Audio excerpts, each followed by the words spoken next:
കൂടുതൽ വാർത്തകളും വീഡിയോകളും കാണാൻ ഈ ചാനൽ സബ്സ്ക്രൈബ് ചെയ്യുക. കൂടെ ബെൽ ബട്ടൺ അമർത്തുക.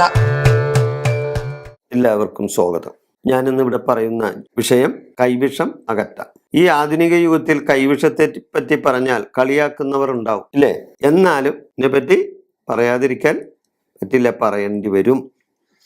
ഇതേപോലുള്ള ദോഷങ്ങൾ പലരും അനുഭവിച്ചിട്ടുണ്ടാവും. ശത്രുവിന്റെ നാശത്തിനായി ശക്തിയേറിയ മന്ത്രജപങ്ങളിലൂടെ സിദ്ധി വരുത്തിയ ഔഷധങ്ങൾക്കാണ് കൈവിഷം എന്ന് പറയുന്നത്. ശത്രുവിന്റെ നാശമാണ് കൈവിഷം കൊണ്ട് ഒരുവൻ ഉദ്ദേശിക്കുന്നത്. ശത്രുവിന്റെ നാശം. അപ്പൊ ശത്രുനാശം വരുത്തുന്നതിന് വേണ്ടിയാണ് കൈവിഷം കൊടുക്കുന്ന ഒരാൾ. അവനെ ഇല്ലാണ്ടാക്കണം, അല്ലെങ്കിൽ അവനെ നശിപ്പിക്കണം എന്ന ഉദ്ദേശത്തോടു കൂടി ചെയ്യുന്ന ദുർപ്രവർത്തികളാണ്, ദുർമന്ത്രവാദ പ്രവർത്തികളാണ് കൈവിഷം ചെയ്യുന്നവർ ചെയ്യുന്നത്. അപ്പൊ അവരെന്താ ചെയ്യുന്നത്?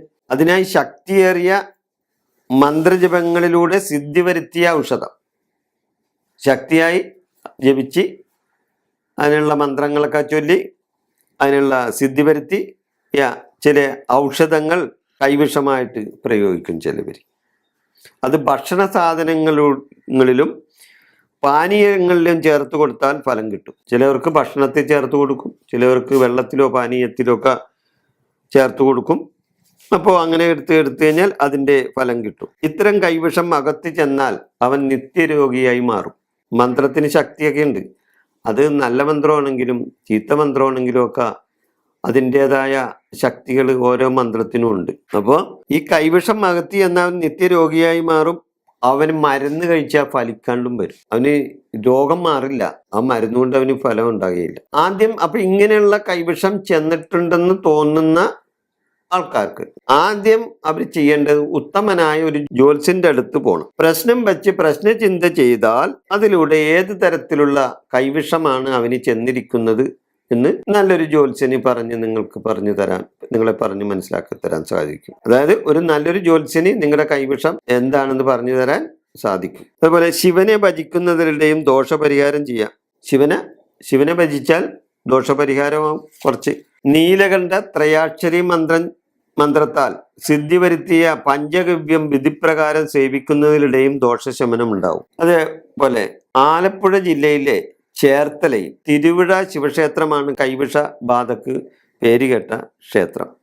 ക്ഷേത്രത്തിലെ പന്തീരടി പൂജയ്ക്ക് ഒപ്പം ലഭ്യമാകുന്ന ഔഷധവും സേവിച്ചുകൊണ്ട് ക്ഷേത്ര പ്രദക്ഷിണം ചെയ്യണം. ക്ഷേത്രത്തിലെ പന്തീരടി പൂജക്കൊപ്പം ലഭ്യമാകുന്ന ഔഷധവും സേവിച്ചുകൊണ്ട് ക്ഷേത്ര പ്രദക്ഷിണം ചെയ്യണം. പ്രദക്ഷിണം ചെയ്യുന്നതോടൊപ്പം കൈവിഷബാധ ഏറ്റവർ ഛർദിച്ച് കൈവിഷം പൂർണ്ണമായി പുറത്തു പോകുന്നതാണ്. ആ പ്രദക്ഷിണം അങ്ങനെ ചെയ്യുമ്പോൾ ആ ഔഷധവും സേവിച്ച് ആ കൈവിഷം ഏറ്റ ആള് അമ്പലത്തിന് ചുറ്റും പ്രദക്ഷിണം ചെയ്ത് വരുമ്പോൾ കൈവിഷം ഛർദിച്ചു പോകും.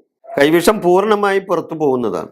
അതിനുശേഷം ക്ഷേത്രത്തിൽ നിന്നും കിട്ടുന്ന നിവേദ്യം ഭക്ഷിച്ചായിരിക്കണം മടങ്ങിപ്പോകേണ്ടത്. അതുപോലെ തന്നെ ഹനുമാൻ ക്ഷേത്ര ദർശനം നടത്തുന്നത് രോഗ തീവ്രത കുറക്കാനായിട്ട് സഹായിക്കും. ഹനുമാന്റെ സ്തോത്രം ജപിച്ചുകൊണ്ടും ശക്തി വരുത്തിയ ജലം രോഗിക്ക് നൽകുന്നതും രോഗശമനത്തിന് നല്ലതാണ്. ഹനുമാന്റെ മന്ത്രങ്ങൾ ചൊല്ലി ശക്തി വരുത്തിയ ജലം ആ രോഗിക്ക് കൊടുത്താൽ ആ രോഗശമനത്തിന് നല്ലതാണ്.